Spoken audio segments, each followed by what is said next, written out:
So I'm noticing about once a month or so, I've got to make sure I clean this out for you guys, but in case somebody doesn't do it, you know that that's a good troubleshooting thing. Also, another PM is you can take plumber's lube to make sure that rubber seal inside here does not go bad, because sometimes over time they go bad and it starts to leak. So just another thing to watch out for. So once you secure that, just hand tighten.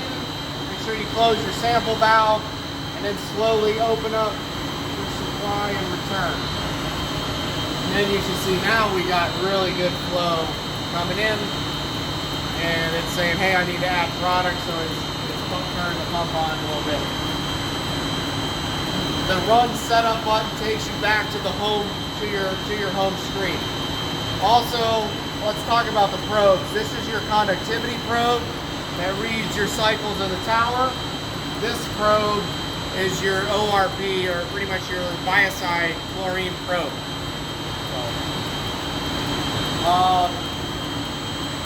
Now we're going to get into the actual settings of the control.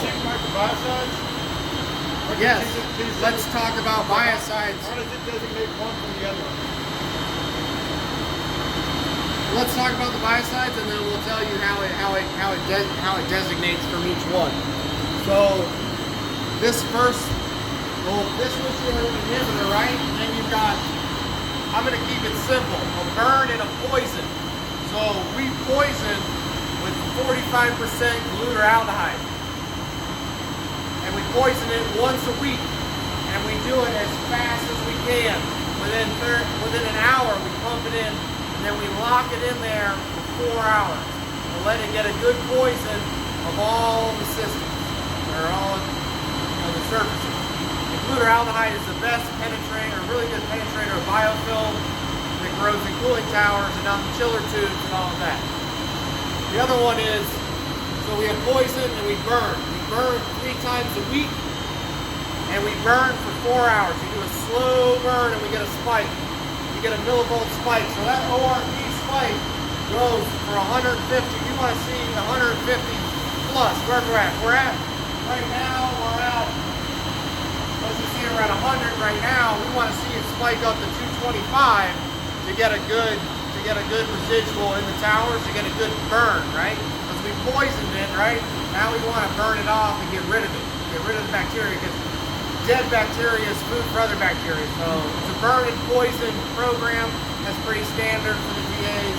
Should be standard for the VAs or in cooling tower treatment. So that's how that works. So each tank's got its individual pump, and I'll show you now the programming for the biocide itself. So we're going to go to set points, milliamp inputs, input 1. So this is for, and I'm jumping around, but this is your set point for your inhibitor. The LumiTrack is off of milliamp input 1. Okay, so you go to set points, and you can do high alarm, disablers, and all of that in here. But that your water treatment rep should be taken care of for you. But we were asking specifically about the biocides itself. So it's a little confusing in here, but it's based on timers. But this one is actually labeled. So your non-oxidizer is formula 321. It matches your tank. This is your glutaraldehyde. So in here, it's going to program for every week. It's going to feed on Thursdays starting at 4 a.m. in the morning. We do a 30-minute feed. Actually, we pre-bleed for 20 minutes so that it doesn't cycle too high. It's got to have at least 1,000 connectivity. Let's say your coolant towers are overflowing. The controller says, hey, I'm not going to waste your money or your chemical.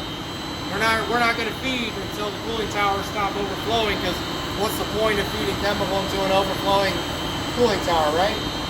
So now our bleed lock is for 5 hours, and it's a 30-minute.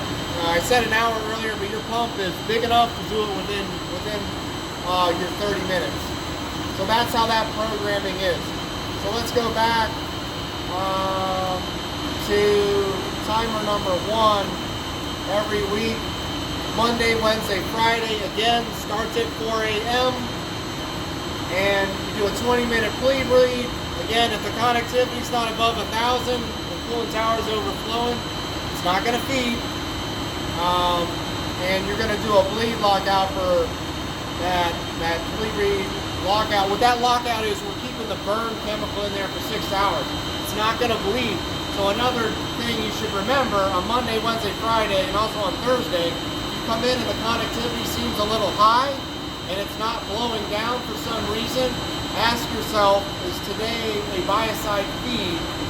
Okay, it's locked out right now because we're doing a biocide feed. Okay? So it's okay. You know, if we're going way over 3,000 or something like that, then you need to be calling me or figure out what's going on. But again, we have remote access to this. Feel free to call me at any point in time.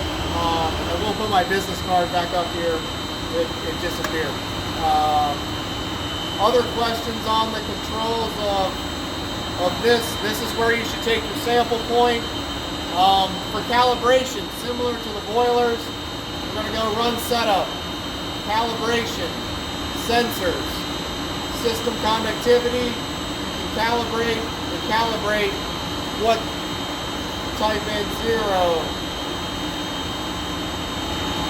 to 905, let's just say it's off by 5, enter. And now you can get back to run setup and it's calibrated to what it should be.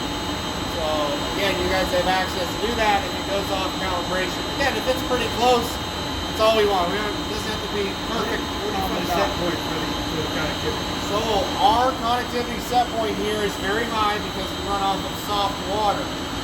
Our set point is at 2,800, I believe. So set points, sensors, system connectivity, and our set point is 2,850. So anything above 2,850, it's going to open up the valve, which you see the light on relay 1 right now. And actually the valve is open, so right now we're in blowdown mode because, hey, what that means is it's got too many minerals in the water. Water's too dirty. I got to get rid of it and add fresh water to the towers. That's what that means. Okay. Also, the alarm set points. If for some reason the softeners go down and you have a problem with the softeners and you're not getting soft water from the softeners outside, which I guess we should walk outside and go over that too, then you need to come in here and lower the set point to 1,700 microsieverts. So for example, you would go set point rises, and change this 1,700. Crap, I did this back.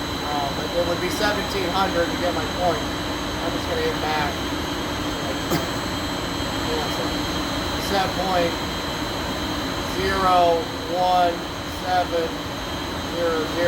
If for some reason we're not getting soft water, because the Riviera Beach water will scale so fast on these chillers, even with the inhibitor, it can only take so much, and then it's going to start scaling because the hardness coming in from the city is around 150 right now. That's why we get the softeners in place. But anyways, you would hit enter, it changes the set point again. Let's say the softeners are fixed. Let's go back to 2087. That's for blowing down purposes? For blowing down purposes. That controls your cycles in the tower. The more cycles in the tower, the more water you're saving. That's our goal.